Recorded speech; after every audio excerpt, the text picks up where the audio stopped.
Friends, நான் வந்துட்டேன் உங்க பக்கத்து வீட்டு பொண்ணு. இன்னைக்கு நான் எடுத்துட்டு வந்திருக்க மூவில கதையோட ஹீரோயினுக்கு தன்னோட கடந்த காலத்த மாத்துறதுக்கு ஒரு சான்ஸ் கிடைக்குது. அவ என்னென்னலாம் மாத்துனா, அவ லைஃப் டாக்ஸிக்ல இருந்து எப்படி மாறுச்சுன்றது தான் மூவியா இருக்க போகுது. கதையோட ஸ்டார்ட்டிங்லயே கிளாராவ காட்டுறாங்க. ரொம்ப கஷ்டப்பட்டுக்கிட்டே இருக்காங்க. ஒரு டாக்ஸிக்கான குடும்பத்துல மாட்டிட்டு இருக்கா. புருஷன் டேண்டர் எப்ப பாரு கொடுமைப்படுத்திக்கிட்டே இருப்பான். அவள ஃபோர்ஸ் பண்ணி 5 குழந்தைகளுக்கு அம்மாவா மாத்திருப்பான். ஆனா என்னன்னா அவ மேல லவ்வே கிடையாது. வெளியில நெறைய லேடீஸோட அஃபேர்ல இருப்பான். அது மட்டும் இல்லாம இவளோட லைஃப்ல நடக்கிற எல்லா ப்ராப்ளம்க்கும் அவன் தான் காரணம். ஆனா கிளாரா இதுதான் நம்ம லைஃப்னு அக்செப்ட் பண்ணிக்கிட்டு 5 குழந்தைகளுக்காக அவன் படுத்தின டார்ச்சர் எல்லாத்தையுமே பொறுத்துட்டு இருக்கா. ஒரு நாள் உச்சபட்ச கொடுமைப்படுத்தணும் அப்படின்னு நினைச்சானா என்னமோ டேண்டர் வேற ஒரு பொண்ணை கல்யாணம் பண்ணணும்ன்றதுக்காக கிளாராவை ஒரு இடத்துல செல் பண்ணிட்டு 5 குழந்தைகளையும் தனியா செல் பண்ணணும்னு யோசிச்சிருக்கான். சோ இத பத்தி அவங்க அம்மா கிட்ட டிஸ்கஸ் பண்ணும்போது ஹீரோயின் கேட்டுறாங்க. கேட்டுட்டு அவ சும்மா இருப்பாளா? கடுப்பாயிட்டு அப்படியே அட்லி ஸ்டைல்ல புருஷனையும் மாமியாரையும் கத்திய வச்சு ஒரே செய்கதான். சோ ஜெயிலுக்கு போயிடுறா. கட் பண்ணா அங்க போட்டு எல்லாரும் அவளை கொடுமைப்படுத்திக்கிட்டே இருக்காங்க. அப்படியே மயக்கத்துல அவ தூங்கிட்டு இருக்கும்போது திடீர்னு ஒரு முழிப்பு வருதுங்க. எந்திரிச்சு பார்த்தா 1996, அதாவது கடந்த காலம். கிளாராவோட கசப்பான பக்கம், அவ பட்ட கஷ்டம் எல்லாமே அவ கண்ணு முன்னாடி ஓடுது. நம்ம வாழ்க்கையை எப்படியே வச்சிருக்க கூடாது, மாறணும்னு நினைச்சிட்டு இருக்கும்போது பல்ல காட்டிட்டு அந்த டேண்டர் வரான். வீட்டுல பார்த்த மாப்பிள்ள தான். இப்பதான் கிளாராவுக்கு லைட்டா சுதாரிப்பு வந்த மாதிரி இருக்கு. ஆனா டேண்டர் என்ன தெரியுமா சொல்லுவான்? நான் உன்னை கல்யாணம் பண்ணிக்க ஆசைப்படுறேன், நீ தான் எனக்கு வேணும், நம்ம குடும்பத்துல முடிவு பண்ணிருக்காங்கலாம் ஏதேதோ பேச கிளாராவுக்கு டேண்டர் பண்ண கொடுமை எல்லாம் ஞாபகம் வருது. கண்ணத்தை சேர்த்து பொலிர்னு அரைஞ்சிட்டு நீ எனக்கு தேவையே இல்லைன்னு அந்த இடத்த விட்டு நகர்ந்து போறான். ஏன்னா அவ லைஃப் அவ்வளோ விஷயங்கள் அனுபவிச்சிருப்பா. சோ இதனால கடுப்பானவன் அவளை ஃபாலோ பண்ணிட்டு பின்னாடியே வந்துட்டு இருக்கான். கிளாரானா வாடி வான்னு மாடி பக்கத்துல போறாளா. அவ காலு கீழே ஒரு வாழைப்பழ தோல் இருக்கு. தலைவனுக்கு இப்ப ஏதாவது பண்ணணுமேன்ட்டுன்னு என்னங்க நீங்க என் மேல எவ்வளவு லவ் வச்சிருக்கீங்கன்னு செக் பண்ணதான் அப்படிலாம் பண்ணேன், வாங்க அப்படின்னு கூப்பிடுறாளா. கீழே பார்த்தா இவளுக்கு பிடிக்காத சித்தி காய்கறி வாங்கிட்டு வந்துட்டு இருக்கு. கண்ணா 2 லட்டு தின்ன ஆசையான்னு சொல்லிட்டு ஒருத்தர் மேல ஒருத்தரை வாழைப்பழத்தோல் வலிக்கு கீழே விழுக வைக்க எதையுமே கண்டுக்காம அவ வீட்டை விட்டு வேற வெளில போறா. வீட்டை விட்டு வெளியில போறவ அவ பாய் ஃப்ரெண்ட் ஃபெட்ரிக்கா தான் தேடுறா. ஏன்னா அவன் வந்து போலீஸா இருப்பான். போலீஸ் ஆபரேஷன் ஒன்ல பாத்தீங்கன்னா ஹீரோயினுக்கு என்கேஜ்மெண்ட் ஆகுறதுக்கு 1 மந்த் முன்னாடி இறந்து போயிருவான். அதனாலதான் இவ டேண்டரையே கல்யாணம் பண்ணிருப்பா. மனசுக்குள்ளேயே போன வாட்டி நடந்த மாதிரி உனக்கு எதுவும் ஆக விட்டுட்டு நான் பார்த்துட்டு இருக்க மாட்டேன், உன் கூடயே இருந்து உன்னை காப்பாத்துறேன் பாருன்ட்டு ஃபெட்ரிக்க பாக்குறா. பார்த்த உடனே அந்த பையன் ப்ரப்போஸ் பண்றானா. ஓகே சொல்றா. நீ இனிமே என்னோட ஃபியான்சி, எங்க வீட்டுல வந்து பொண்ணு கேளுன்னு சொல்லிட்டு ஃபெட்ரிக்கோட இப்ப கிளாரா வீட்டுக்கு வராங்க. வீட்டுல போய் பார்த்தா அவளோட அருவிக்கிட்ட அப்பா இருக்கான் இல்லையா, பிடிக்காத சித்திக்கு தலையில ஒத்தடம் கொடுத்துட்டு இருக்கான். அதை பார்த்த உடனே அவளுக்கு கடுப்பாகுது. யார் இந்த ஆம்பளை அப்படின்னு அவங்க அப்பா கேட்க, உங்களோட வருங்கால மருமகன் இருக்காங்க. ஹேய் உனக்கு தான் இருக்கான்ல டேண்டர், அப்புறம் எதுக்கு இதெல்லாம் பண்ணிட்டு இருக்கன்னு போது, அதெல்லாம் உங்க விருப்பம் இல்லப்பா, நீங்க என்ன கேட்டா சித்தியை கல்யாணம் பண்ணீங்க, அம்மா இறந்த உடனே நீங்க விருப்பமே இல்லாம கல்யாணம் பண்ணீங்கன்னே அவங்க அப்பா பயங்கரமா வாக்குவாதம் பண்றாரு. உடனே இவன் போலீஸ் இல்லையா, என் பொண்டாட்டியை நீங்க எப்படி அடிக்கிறதுன்ற மாதிரி மிரட்டுற மாதிரி பண்ணிட்டு இருக்கானா. அந்த இடத்துலயே நான் கல்யாணம் பண்ணிட்டு ஷிஃப்ட் ஆக போறேன், தயவு செஞ்சு எனக்கு நீங்க வரதட்சணையா கொடுக்க போற 50,000 பவுண்டை கொடுத்துருங்க அப்படின்னு கேக்குறா. இதுல கடுப்பான ஹீரோயினோட அப்பா என்ன பண்ணுவான் அப்படின்னா, அவன் முதுகுலயே ஒரு கிளாஸை விட்டறிய போவாரா. ஆனா இடையில வந்த ஹீரோ குறுக்க கௌசிக் மாதிரி வந்து அந்த கிளாஸை வாங்கிக்குவான். கிளாஸ் உடையவே இல்லை. நான் ரத்தம் தெறிக்க ஏதாவது நடக்கும்னு எதிர்பார்த்தேன், அது எதுவுமே நடக்கல. அதுக்கப்புறம் என்ன நடக்கும், ஹீரோயின் சொல்லிடுவா, என்னோட பேர்ல இருக்க பார்மசூட்டிக்கல் கம்பெனி இருக்கு இல்லையா, அதை வந்து உங்க பேர்ல எழுதி தரணும்னா நீங்க நான் கேட்கறதெல்லாம் பண்ணணும்னு 50,000 பவுண்ட் ஒருத்துக்கு ஒரு நிலம், அதுக்கப்புறமா நகை, இது எல்லாத்தையும் கொடுக்க, இதுதான் எங்ககிட்ட இப்ப இருக்கு அப்படின்னு சொல்லிட்டு குடும்பத்துல ரொம்ப தன்மையா பேசி மயக்கம் போடுற மாதிரிலாம் நடிப்பானுங்க. இருந்தாலும் ஹீரோயின் வெறுப்பேத்துற மாதிரி இதெல்லாம் எங்க அம்மா கொண்டு வந்தது அப்படின்னு அவங்க அப்பாவை மிரட்டுவாளா. அவங்க அப்பா சொல்லுவாரு, எல்லா சொத்தும் எனக்கும் சம்மந்தம் இருக்கு, முதல்ல இந்த இடத்த விட்டு கிளம்புன்னு சொல்லிட்டு சைனை வாங்கிட்டு வீட்டுக்குள்ள போயிடுறாரு. கிளாராவும் அவளோட ஆளும் தனியா நின்றுட்டு இருக்காங்களா. அப்ப அவன் கேட்பான், இவ்வளோ பெரிய கம்பெனி உங்க குடும்பத்துக்கு எழுதி கொடுக்குறியா, அவ்வளோ பெரிய மனசா உனக்குன்னு போது, அதெல்லாம் இல்ல, 2 வருஷத்துல அந்த கம்பெனி பேங்க்ரப்ட் ஆயிரும் அப்படின்னு சொல்லுவா. உனக்கு எப்படி தெரியும்னு ஹீரோ கேட்பானா. உடனே சமாளிக்கிற மாதிரி, இல்ல எனக்கு தோணுது எங்க அம்மா கனவுல வந்து சொன்னாங்கன்னுவா. ஆக்சுவலா அவளுக்கு தான் பிரசன்ட் பாஸ்ட் ரெண்டுமே தெரியும் இல்லையா, அதனாலதான் கெஸ் பண்ணிருப்பா. வீட்டுக்கு வந்துடுறாங்க. வந்த உடனே ஹீரோயினை குளிக்க அனுப்பிட்டு தலைவன் ஃபுல் அண்ட் ஃபுல்லா முறவாசம்லாம் செய்யற மாதிரி செம்மையா சமைச்சு அவளை இம்ப்ரெஸ் பண்றதுக்காகவே உட்காந்துருக்கானா. கிளாரா குளிச்சுட்டு வந்த உடனே ஃபெட்ரிக்க பாக்குறா. ஃபுட் எல்லாம் ரெடி பண்ணிட்டு அவளுக்காக வெயிட் பண்றதெல்லாம் ரொம்ப சந்தோஷமா இருக்கு. மனசுக்குள்ள இந்த வாழ்க்கையை நம்ம தக்க வச்சுக்கணும், எப்படியாவது போராடி நம்ம வாழ்க்கையில ஜெயிக்கணும், நிறைய பணம் சம்பாதிக்கணும்லாம் யோசிச்சுட்டு உட்கார்றா. அவன் ரொம்ப பாசமா பரிமாறான். என் வீடு இவ்வளவு நாள் வெறுமையா இருந்துச்சு, நீ வந்த உடனே கம்ப்ளீட் ஆயிடுச்சு, நமக்குன்னு ஒரு குடும்பம் உருவாக போகுதுன்னு சந்தோஷமா பேசிக்கிட்டே சாப்பிட்டுட்டு இருக்காங்க. கிளாரா மனசுக்குள்ள என்ன ஓடிட்டு இருக்குன்னா, இவன் முன்னாடி பார்த்ததை விட இப்ப ரொம்ப இன்னசென்ட்டா இருக்கான், இவனை வச்சு காப்பாத்தணும் அப்படின்னு முடிவுக்கு வந்தவ அடுத்த நாளே ஒரு பேக்கிங் கடையை போடுறாங்க. நிறைய கேக்கெல்லாம் ரெடி பண்ணிட்டு இந்த நடமாடும் தள்ளுவண்டி கடையை 1996ல போட்டிருக்கா. கேக் கேக்கு கேக்கு கேக்கு கேக்குன்ட்டு கூவி கூவி வித்துட்டு இருக்கா. ஃபர்ஸ்ட் ஒரு ஸ்கூல் பொண்ணு வந்து வாங்குறாளா, அவ ஃப்ரெண்ட்ஸ் எல்லாருமே கூட்டிட்டு வரா. எல்லாருக்குமே இந்த கேக்கு டேஸ்ட் எல்லாம் பிடிச்சிருக்கு. இது எல்லாத்தையுமே இந்த டேண்டர் இருக்கான் இல்லையா, எட்டி பார்த்துட்டு இருக்கான். உன்னை சும்மா விடக்கூடாது, கையில காசு வந்துருச்சுன்னா நீ எல்லாம் என்ன கண்டுக்க மாட்ட அப்படின்னு சொல்லிட்டு கரெக்டா ஃபெட்ரிக் வேலைக்கு போனதுக்கு அப்புறமா இவன் என்ன பண்றான்னா மணியனோட வந்து படுத்து கிடக்குறான். இல்லை எதுக்குடா வீட்டுக்குள்ள வந்த திமிராடா அப்படின்ட்டு ஹீரோயின் சண்டைக்கு போனா, அவன் என்ன பண்றான்னா அடியாளுங்க ஒரு 4 பேர் இருக்காங்க திண்டுவாந்தடி மாதிரி, அவங்கள கூப்பிட்டு வச்சு இவளுக்கு மயக்க மருந்து கொடுத்துட்டு கிளாராவை மிஸ்பிஹேவ் பண்ண பக்கத்துல போறானா. முழிப்பு இவளுக்கு லைட்டா வருது. ஒரு பாட்டில் எடுத்து மண்டையில ஒரே போட்டுட்டு அவன் அந்த இடத்துல மல்லாக்கா கவுத்துடுறா.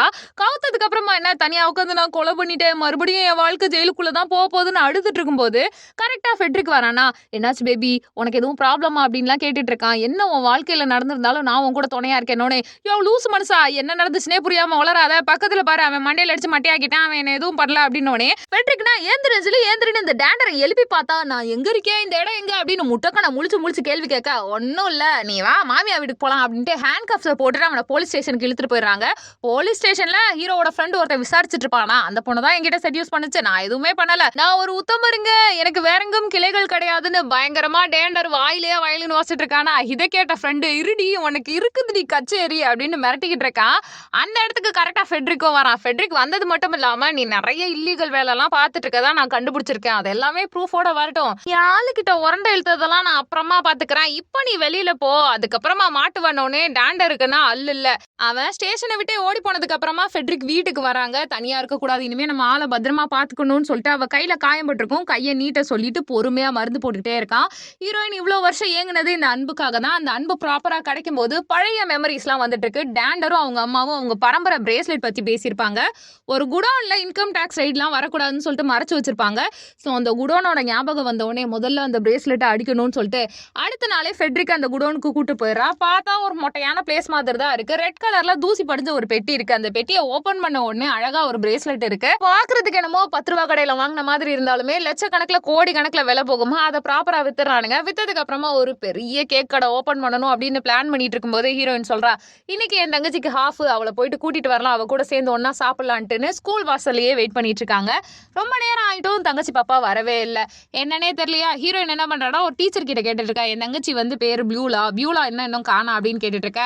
அதுக்கு டீச்சர் அம்மா அவங்க அப்பா காலையிலேயே அவளுக்கு லீவ் போட்டு கூட்டு போயிட்டாரு, என்ன ஆச்சுன்னே தெரியலன்னு இருக்காங்க.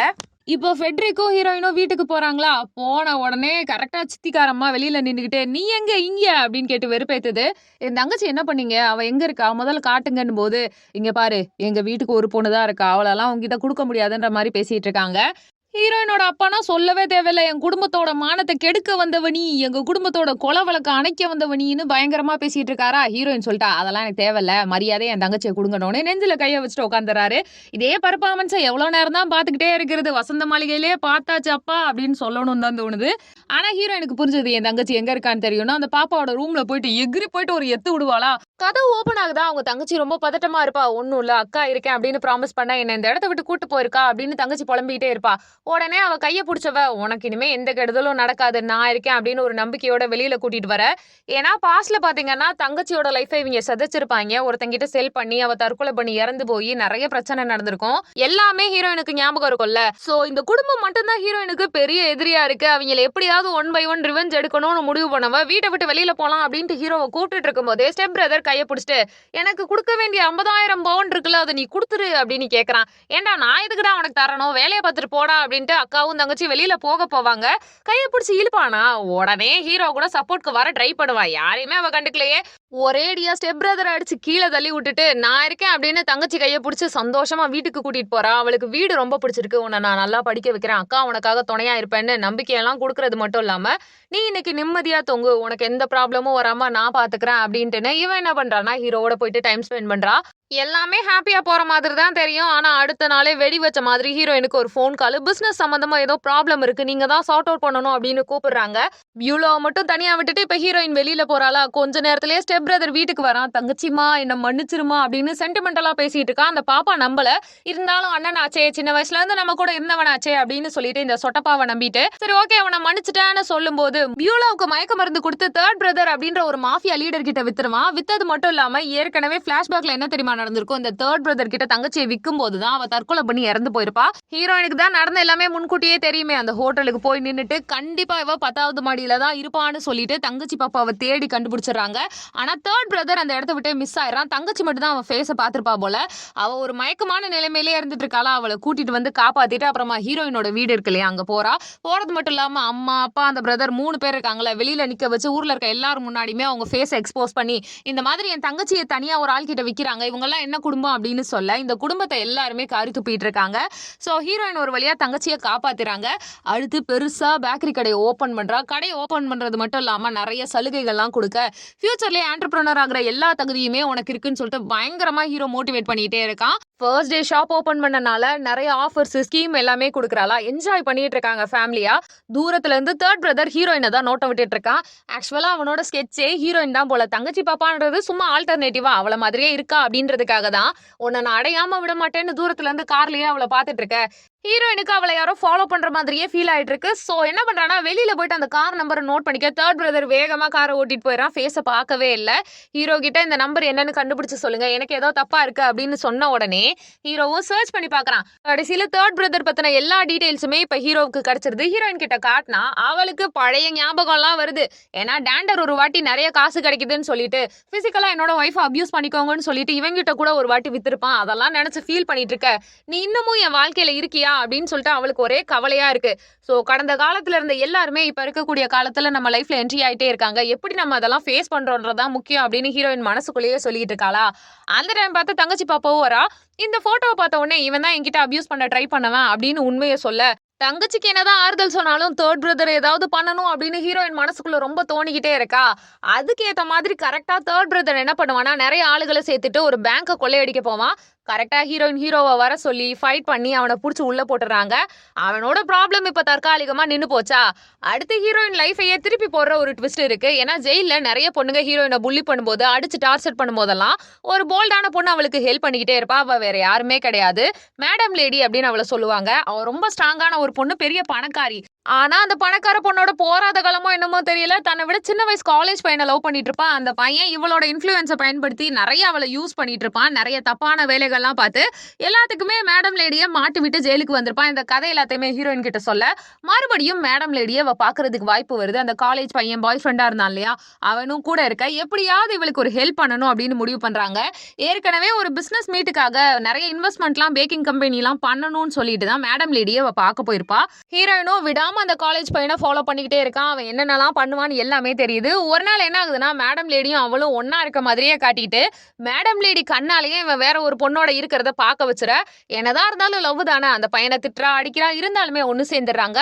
ஹீரோயினுக்கு பொசுக்குன்னு மன வருத்தம் ஆயிடுச்சு. இவ்வளோ பெரிய பிளான் போட்டு கொடுத்தா கடைசியில லவ் அப்படின்னு சொல்லிட்டு அவனுக்கு வாய்ப்பு கொடுக்குறாளே என் ஃப்ரெண்டு அப்படின்னு ஃபீல் பண்ணிக்கிட்டே வீட்டுக்கு வந்தா அந்த காலேஜ் பையன் என்ன பண்றானா, என்கிட்டயாடி என் ஆளை பிரிக்கிறதுக்கு பிளான் போடுவேன், அவ சரியான முட்டாக்கிருக்கி, நான் என்ன சொன்னானோ அதை தான் கேட்பா, ஒரே ஒரு வாட்டி உன் பேச்சை கேட்டான்றதுக்காக எல்லாமே நல்லபடியா நடக்குமா, அவளை எங்க தட்டினா எப்படி அடங்குவான்னு எனக்கு தெரியும்னு மிரட்டிட்டு ஹீரோயினை அடிக்க ட்ரை பண்ணிட்டு இருக்கும்போது ஹீரோ வந்து காப்பாத்திடுறான்.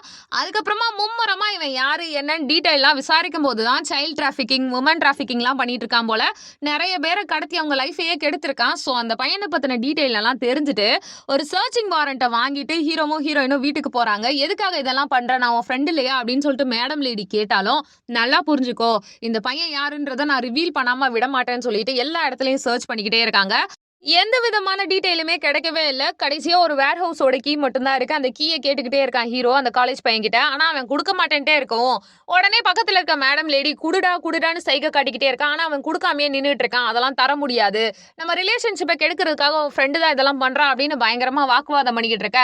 பாக்கெட்ல இருக்க கீ எடுத்து மேடம் லேடியை ஓபன் பண்ணி பார்த்தா உள்ள நிறைய அட்டைப்பெட்டியா இருக்கு. திடீர்னு உள்ள இருந்து ஏதோ மூச்சு விடுற சத்தம், நிறைய பொண்ணுங்களை கடத்தி வச்சிருக்கான் போல. இதெல்லாம் பார்த்ததுக்கு அப்புறமா மேடம் லேடிக்கு பெரிய வருத்தம். கடைசியில இந்த சீனோட கிளைமேக்ஸே கியூட்டான காலேஜ் பையனை கலிகிண்ட போலீஸ் ஸ்டேஷனுக்கு அனுப்பி விட்டுட்டாங்க. ஹீரோயினுக்கு ஒரு சந்தோஷம், நம்ம ஃப்ரெண்டை காப்பாத்திட்டோம் அப்படின்னு சொல்லிட்டு. அந்த ஃப்ரெண்டும் இவளை நம்ப ஆரம்பிச்சிட்டாளா. சோ இப்ப என்ன முடிவு பண்ணிருக்கானா, எப்படியாவது மேடம் லேடியோட சேர்ந்து தனக்குன்னு ஒரு அடையாளத்தை உருவாக்கணும், ஒரு ஃப்ரெண்டா அவளுக்கு ஹெல்ப் பண்ணணும் அப்படின்னு ஹீரோயின் முடிவு பண்ணிருப்பா. இதனாலவே ஃபார்மா கம்பெனியை மொத்தமா மேடம் லேடியோட சேர்ந்து இப்ப ஹீரோயின் வாங்கிட்டா. வாங்கினது அப்படியே ஹீரோயின் ஃபேமிலிக்கு பரவிருச்சு. நாம இங்க கஷ்டப்பட்டுட்டு இருக்கோம், இவன் மட்டும் சந்தோஷமா இருக்காளேன்னு சொல்லிட்டு டேண்டரோட ஒரு பிளான் போடுறாங்க. அதாவது ஹீரோயினுக்கு ஒரு கசின் எலினான்னு இருப்பா. அந்த பொண்ண போயிட்டு பொலைட்டா பேசி எப்படியாவது கெஞ்சி கூத்தாடி வீட்டுக்கு கெஸ்ட்டா ஹீரோயின இன்வைட் பண்ணணும். அதுக்கப்புறமா என்ன நடக்குதோ அத அங்க பாத்துக்கலாம் அப்படின்ட்டு யோசிச்சு வச்சிருப்பானுங்க. ஹீரோயின், மேடம் லேடி, ஹீரோ, அதுக்கப்புறம் தங்கச்சி பாப்பான்னு எல்லாரும் சாப்பிட்டு சந்தோஷமா இருக்கும்போது எலினா வீட்டுக்குள்ள வரா. எலினாவும் அவ்வளோலாம் நல்லவ கிடையாது. ஹீரோயின கொடுமைப்படுத்தினவ தான். அதனால ஹீரோயின் மனசுல இது எல்லாமே ஞாபகம் தான் இருக்கு.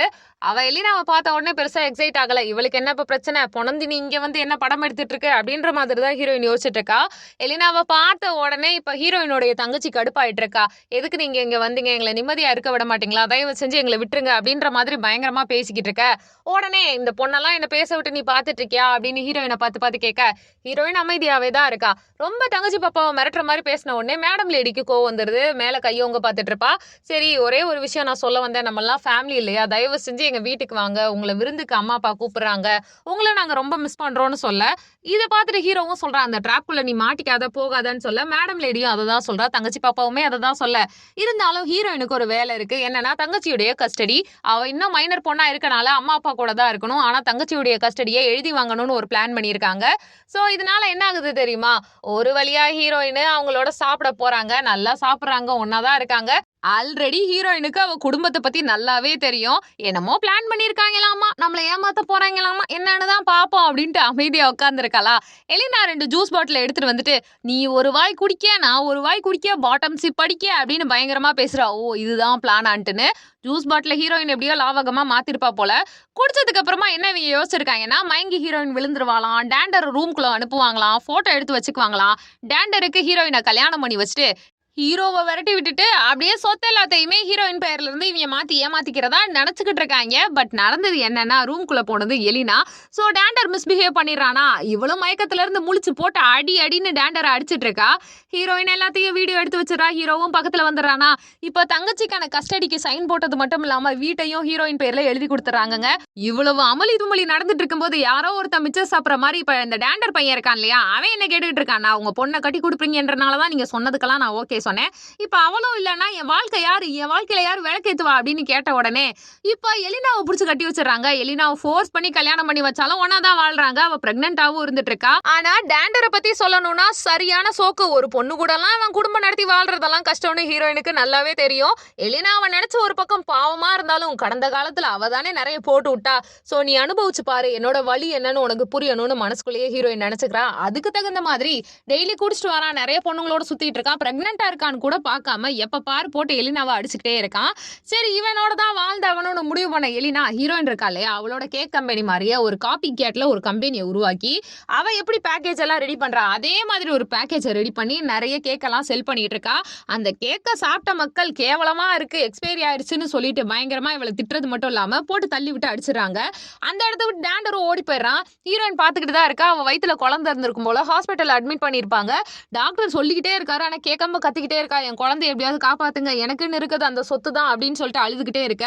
அந்த இடத்துக்கு ஹீரோயின் போறா, சைன் பண்ணி கொடுக்குறா, அவளை பாத்துக்கிறா. அப்போதான் அந்த பொண்ணு மன்னிப்பு கேட்பா. இங்க பாரு, நான் உன்னை எவ்வளவோ கொடுமைப்படுத்திருக்கேன், என்ன மன்னிச்சிரு, நம்ம சின்ன வயசுல இருந்தே நிறைய மீட் பண்ணிருக்கோம். ஆனா ஒன்னே ஒண்ணு சொல்றேன், டேண்டர் நல்லவன் கிடையாது, என் வாழ்க்கையை மொத்தமா அழிச்சிட்டான். நான் என்னோட ஹோம் டவுனுக்கு போறேன், அவனை டைவர்ஸ் பண்ணிட்டு இனிமே நான் நிம்மதியா வாழ போறேன். என்னால உனக்கு எந்த இடைஞ்சலும் வராது. நான் ஏதாவது தப்பு பண்ணிட்டு உன் மனசை காயப்படுத்தி இருந்தா மன்னிச்சிருன்னு சொல்ல, ஹீரோயின் ஆப்பிள்லாம் சீவி கொடுத்து அவளை சாப்பிட வச்சுட்டு ஏதோ ஒண்ணு நீ சந்தோஷமா இருந்தா சரின்னு அந்த இடத்த விட்டே போறேன். ஏன்னா குழந்தை கலைஞ்சிருது. ஆனா இவ்வளவு விஷயத்துக்கும் காரணமான அந்த டேண்டர் ஜாலியா தான் இருக்கா. ஒரு கறிக்கடைக்காரரோட ஒய்ஃபை கரெக்ட் பண்ணிட்டு அவன் உல்லாசமா சுத்திட்டு இருக்கும்போது ஹீரோயினுக்கும் மேடம் லேடிக்கும் அந்த உண்மை தெரியுது. கறிக்கடைக்காரனாச்சு ரொம்ப நல்லவரா இருக்கனால அவரால் அந்த துரோகத்தை தாங்கிக்கவே முடியல. எங்க அவ அப்படின்னு பொண்டாட்டியை தேடி போய் பார்த்தா டேண்டரும் அவளும் ஒன்னா டைம் ஸ்பெண்ட் பண்ணிட்டு இருக்காங்க. அவங்கள அப்படியே கையும் களவுமா புடிச்சு போட்டு டேண்டரை கட்டி வச்சு உரின்னு உரிக்கிறாரு. பொண்டாட்டி மன்னிப்பு கேட்கிறா. இனிமே உங்க கூட நான் வாழவே மாட்டேன்னு சொல்லிட்டு அந்த மாவை விரட்டி விட்டுறாரு. கறிக்கடைனாச்சு கஞ்சி காய்ச்சினதுல கடைசியில டேண்டருக்கு வாழவே பிடிக்கலங்க. கையில காசு இல்ல, ஒய்ஃப் இல்ல, லைஃப் இல்ல, அனாதையா சுத்திக்கிட்டு இருக்கான். ஆனாலுமே ஹீரோயின் தான் எல்லாத்துக்கும் காரணம். அவளை பழி வாங்கணும்னு சீரியல் வில்ல மாதிரி முடிவெடுத்தவன் ஹீரோயின் இருக்க கடைக்கு போறியான். போயிட்டு அவளை கத்தி எடுத்து குத்தலான்ட்டு பக்கத்துல போகும்போது ஹீரோ கழுத்திலேயே கை வச்சுட்டு, வாடி நீ கவர்மெண்ட் புள்ளையா, கம்பி என்னதான் உனக்கு புத்தி வரும்னு அவனை ஜெயில போட்டுறாங்க. தென் மேடம் லேடி இருக்கா இல்லையா, அவளோட ப்ராஃபிட், அவளோட சொத்து எல்லாத்தையுமே பாதி ஹீரோயினுக்கு எழுதி வச்சுறா. நீ தான் என் லைஃப்ல எனக்கு கிடைச்ச பெஸ்ட் ஃப்ரெண்டுன்னு சொல்லிட்டு இதை செலிப்ரேட் பண்ணிட்டு இருக்காங்களா ஜாலியா ஃபேமிலியா சாப்பிட்டுட்டு. அப்ப ஹீரோயினுடைய அம்மாவும் அப்பாவும் வீட்டுக்குள்ள வந்துட்டு பாசமா பேசுறாங்க. இங்க பாருடா, நீ தான் வீட்டோட மூத்த பொண்ணு, வீட்டோட குலவிளக்கு குத்து விளக்கு கொலை குத்துன்னு பயங்கரமா பேசிட்டு நம்ம சொத்தை நீ எனக்கு எழுதி கொடுத்துட்டா ரொம்ப நல்லா இருக்கும் ப்ளீஸ்பா அப்படின்னு கேட்டோடனே, அது போன வாரம் இது இந்த வாரம் நீங்க கொடுக்குற காசெல்லாம் பத்தாது, எனக்கு ட்ரிபிள் மடங்கு வேணும்னு ஹீரோயின் கேட்பாளா. இங்க பாரு, ஒரு பெத்த தகப்பனு ஒரு வளர்த்த தகப்பனன்னு ஓவரா சென்டிமெண்ட் டைலாக்லாம் அவங்க அப்பா பேசி பாப்பாரு. கடுப்பானவரு அவங்க வீட்டு உத்தரத்துல நீ தொங்குடி நான் கொளுத்திக்கிறேன்னு தூக்கு போட்டு தொங்குவேன்னு மிரட்ட, ஹீரோயின் கையில ஒரு கோடாரி எடுத்துக்கிட்டு இங்க பாருங்கடா, உங்களால என் லைஃபே போயிடுச்சு, என் லைஃப்ல இருக்க எல்லாத்தையும் இழக்க வச்சிட்டீங்க. ஒரு பொறுக்கிக்கு ஒரு காலத்துல கல்யாணம் பண்ணி கொடுத்து 5 குழந்தைகளையும் வியாபாரம் பண்றதுக்கு தயாரா இருந்து எல்லாத்துக்குமே டேண்டரை தூண்டி விட்டு எவ்வளவு பண்ணீங்கன்னு கோடாரியை வச்சு மிரட்டுன்னு மிரட்டுறாளா. அம்மா அப்பா அடிச்சு பிடிச்சி அந்த இடத்த விட்டே ஓடி போயிடுறாங்களா. ஹீரோவும் ஹீரோயினும் கல்யாணத்துக்கு பிளான் பண்றாங்க. அதுவும் கிராண்டா நடக்குது கல்யாணம். கல்யாணம் முடிஞ்சதுக்கு அப்புறமா அந்த கல்யாண வீட்டுல நிறைய கிஃப்ட்ஸ் எல்லாம் இருக்கும் இல்லையா, அதை எடுத்து ஒரு ஓரமா வச்சுட்டு இவங்க ஜாலியா செலிப்ரேட் பண்ணிட்டு இருக்காங்களா. தூரத்துல இருந்து ஜன்னல் வழியா எட்டி பார்த்த ஹீரோயினுடைய அம்மாவும் அப்பாவும் வீட்டுக்குள்ள வந்துட்டு அந்த நகை பணம் அந்த கிஃப்ட் எல்லாத்தையும் ஆட்டையை போட்டுட்டு இருக்கானுங்களா. இனிமே உங்களுக்கு காசே தேவைப்படாது, கவர்மெண்ட்ல ஃப்ரீயாவே உங்களுக்கு சோறு போடுவாங்க அப்படின்ட்டு அவங்கள பிடிச்சி போலீஸ் ஸ்டேஷன்ல ஹேண்ட் ஓவர் பண்றாங்க. அண்ட் ஹீரோயின் ஒன்னா ஜாலியா சந்தோஷமா பல மாதங்கள் கடந்து ஹாப்பியா வாழ்ந்துட்டு இருக்காங்களா. அப்பன்னு பார்த்து ஹீரோயினுக்கு தலை சுத்துற மாதிரி இருக்கு. டாக்டர் கிட்ட போயிட்டு செக்அப் பண்ணா டாக்டர்னா வெடிய போடுற மாதிரி, இங்க பாருங்க 2 குட் நியூஸ் இருக்கு, சந்தோஷமா இருங்க அப்படின்னு இருக்காங்க. ஹீரோவும் ஹீரோயினும் ஆர்வமா கேட்டா அவங்க வைஃப் பிரெக்னெண்டா இருக்காங்கன்னு சொல்ல அதுவே உங்களுக்கு சந்தோஷமா இருக்கு. ஆனா 5 குழந்தைங்க அவங்களுக்கு பிறக்க போகுது. ஸோ 5 குழந்தைகளையும் பத்திரமா பாத்துக்கணும். இது சில சமயத்துல சயின்ஸ்ல நடக்குங்க. ஹீரோயின் மனசுக்கு புரிஞ்சிருது. அவங்க எப்படி ஒரு வாழ்க்கை வாழணும்னு கடவுள் டிசைட் பண்ணாரோ அந்த வாழ்க்கையை கொடுத்துட்டாரு. இறந்து போன அந்த 5 குழந்தைங்க அதே மாதிரி நல்ல கணவர் நல்ல வாழ்க்கை அவங்க ஆசைப்பட்ட மாதிரி கிடைச்சிருது. ஹீரோவோட இருந்த மெமரிஸ் ஒவ்வொரு சூழ்நிலையிலையும் பாதுகாப்பா அவளுக்கு உதவி பண்ணியிருக்கான். ஸோ இவனை தாண்டி ஒரு நல்ல பையன் நம்ம லைஃப்ல கிடைச்சிருக்கவே மாட்டான்னு அவனை ஹக் பண்ணிக்கிறதோட படம் முடியுது. நீங்க இதை பத்தி என்ன நினைக்கிறீங்கன்றத கமெண்ட் பண்ணுங்க. நம்ம சேனலை லைக் பண்ணுங்க, ஷேர் பண்ணுங்க, சப்ஸ்கிரைப் பண்ணுங்க. தேங்க்யூ.